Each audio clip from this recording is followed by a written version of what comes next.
In this video, we're going to cover how to leave a workspace in Slack.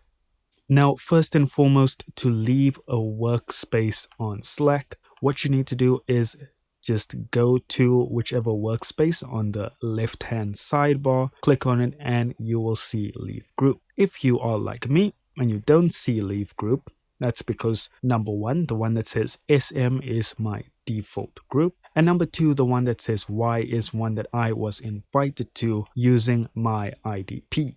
So if you were invited to a group, unfortunately, the only way for you to leave that workspace is for the admin to remove you from the group. Further than that, there is no way for you to actually leave the group. You can sign out from various channels in the group, but you are still technically part of that group, so therefore part of that workspace.